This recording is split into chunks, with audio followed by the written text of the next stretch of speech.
Welcome back, everyone. If you don't know what time it is, clearly you have not subscribed. And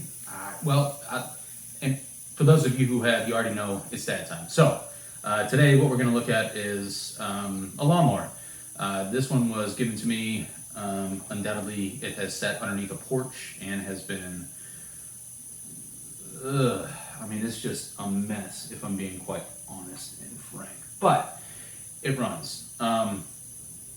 So I'm going to show you a couple of quick, short little things that you can do to sort of kind of clean it up a little bit, as far as what you really want to get cleaned up. So I'm not going to go through a full carburetor cleanup because this one has a plastic carburetor, but I'm going to show you a couple of quick tips to kind of get you pointed in the right direction. So the first thing is what I ended up with. The entire mower rather, is just covered in just nasty stuff, okay?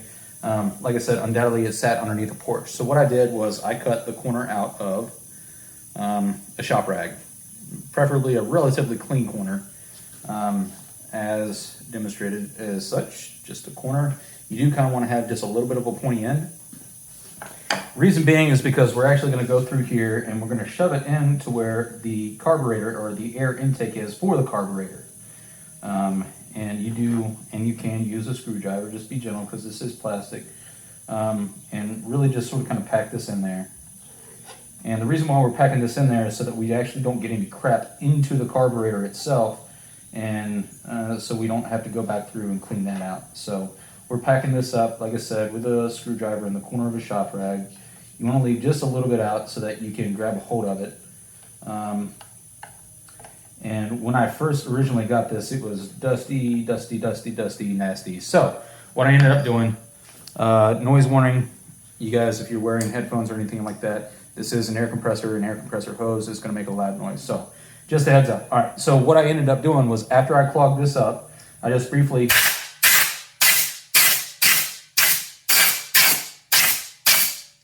sprayed the crap out of it.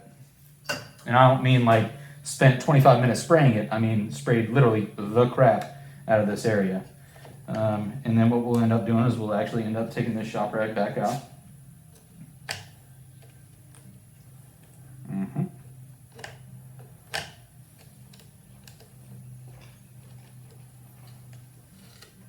To ensure that everything is clean in there. Now, if it is not clean in there, which this one is not, it didn't begin that way. But what we're looking at is right here on this specific one is a 5/16, and this one down here and down here are both 1/4 inch. So we're going to take our 5/16.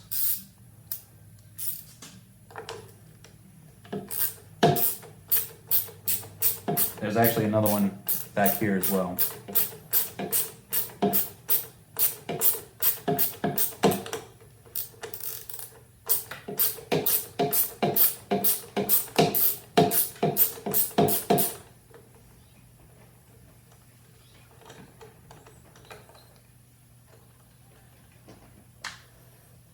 Might as well leave it on and go ahead and grab this one as well.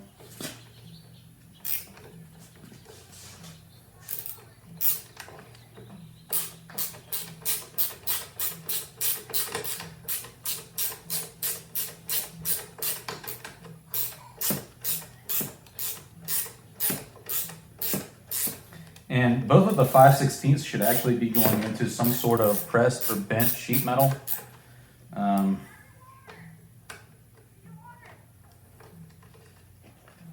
Typically, if I were in a hurry, I'd use, see that doesn't fit. If I were in a hurry, I'd use my impact or whatever else I have available. Ah, shit. It's not 1/4 inch, it's 7mm. Forgive me, guys.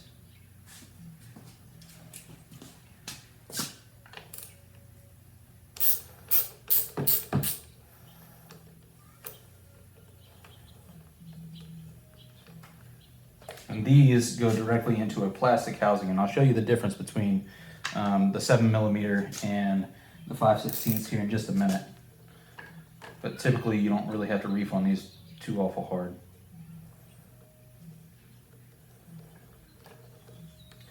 So we back that booger out.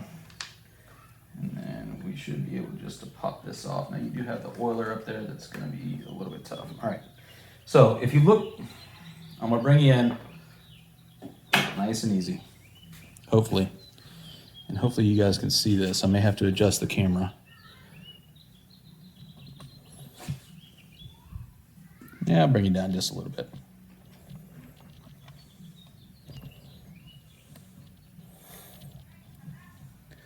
All right, so what we're looking at is all the debris that's actually in here. That's what we were hoping to avoid, but this one had it in there to begin with. All right, gross.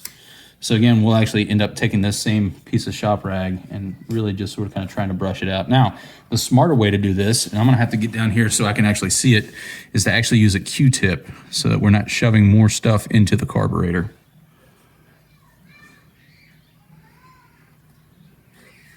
And again, if you just take a quick look at that, you can tell that there's a bunch of crud in there.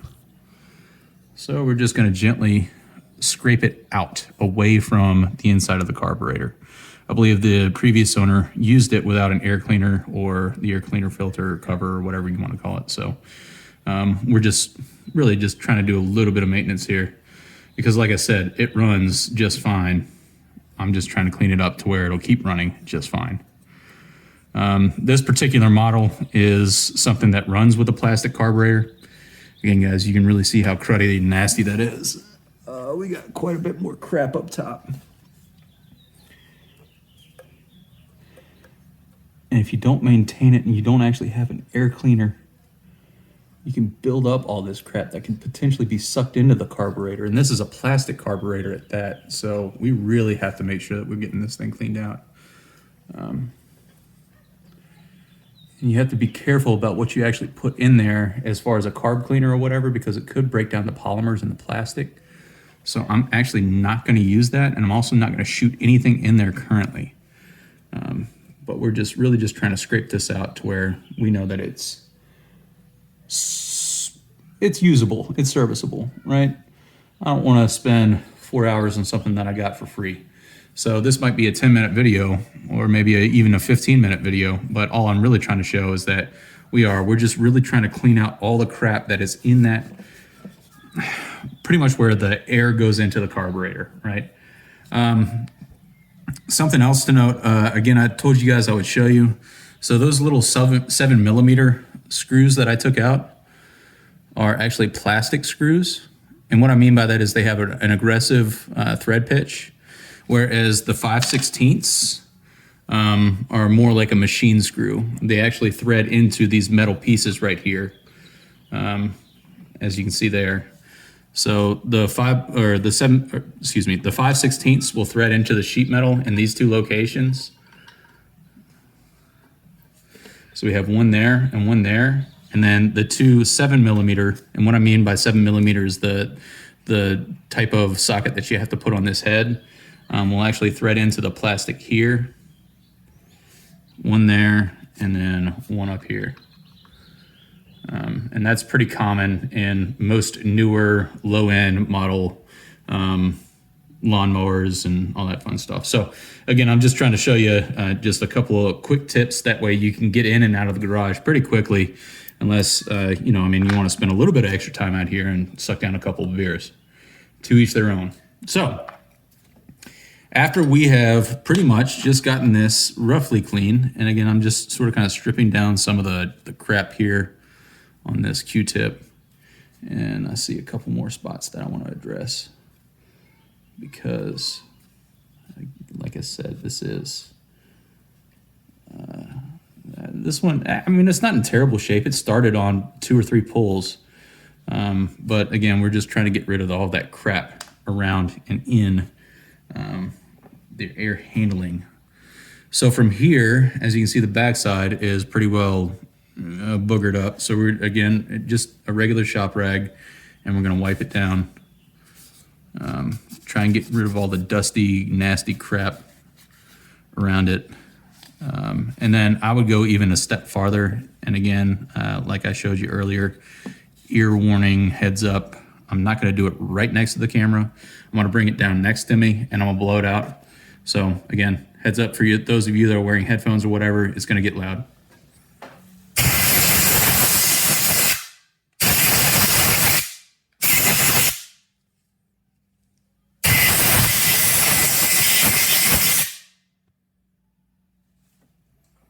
All right, I'm actually, it could be a little bit better, but I'm happy with what it is, okay? So what I'll end up doing is actually putting this back on. And I went down to my local small engine shop and ended up picking up a filter as well as a filter cover to go on here. And so what we're gonna, come on, man. Sound like Joe Biden. All right. Set that there. Put that around there. Push this up. Touch that down.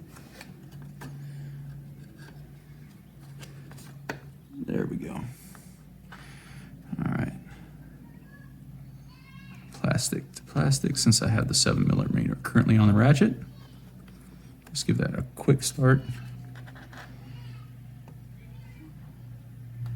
And the same down here.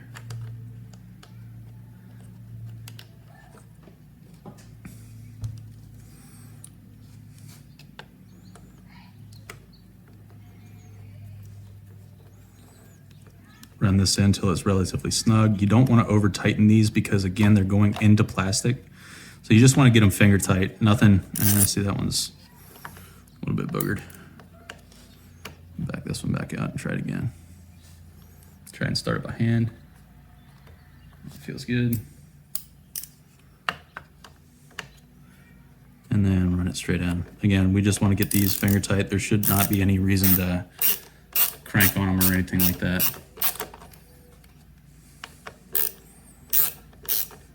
Because the last thing you want to do is strip out that plastic, because then you got to replace the whole carburetor, and that is a pain. All right, so we went from our 7mm. No, these are actually stamped, so they're not laser and etched, but that is a 7mm. Pop that off and put our old school 5/16 back on. And then we're actually going to pop in the machine screws where they're located. One over here.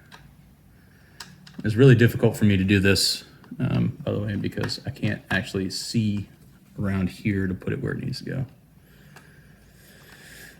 Anyhow,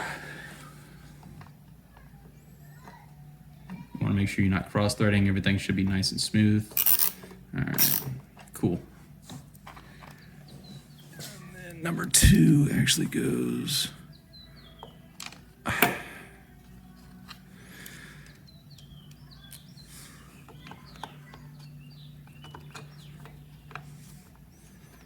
back in there.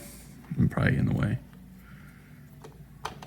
Anyhow, you guys get the general idea. We're putting it back together.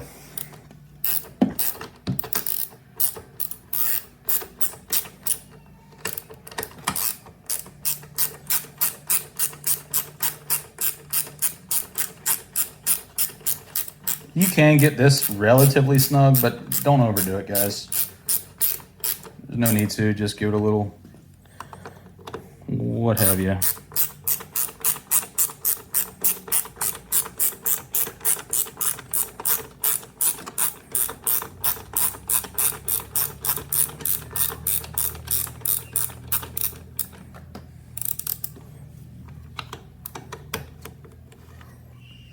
And there it is. Again, just a little snug. That's it. All right. So from there, like I told you earlier, I actually did end up buying an air cleaner and a cap for it. So all we're really going to do is just put this back where it goes, set it in there nice and snug. This is an OEM pre-oiled part from Briggs & Stratton. And so is this. Well, it's not pre-oiled, but you know what I mean. Came from Briggs & Stratton. And there we have it. So now we have our air cleaner all nice and cleaned out without actually having to drop the carb. In case there was any crap down here, I may do another video on the crap to clean out down here and how to actually make make your carburetor more efficient. But all it is from here is really just a wipe up and a cleanup. You can do that with some oil. You can do that with some WD-40, whatever. It's not going to break any of the plastics down. and it's also not going to shoot water where it doesn't need to go, i.e. a pressure washer or whatever else have you. So again, from here, it's really just a wipe down job, just trying to make sure that this thing's nice and clean and ready to go for the next time. So that's pretty much all I got for you guys. Like it if you want to. Comment if you have any other questions. Again, I'm not a small engine mechanic, but I do some of this real basic stuff on the side. I think I made some shoes for some snowblowers over the winter when it snowed out here, and all kinds of other fun stuff. But again, I'm not a small engine mechanic. I'm not going to be able to rip the head off of this thing and, you know, short block it or whatever else. That's not really my MO. So what I can do are some real basic stuff, and I figured I'd bring you along for this one. So I appreciate you guys watching. I'll catch you in the next one. Bye-bye.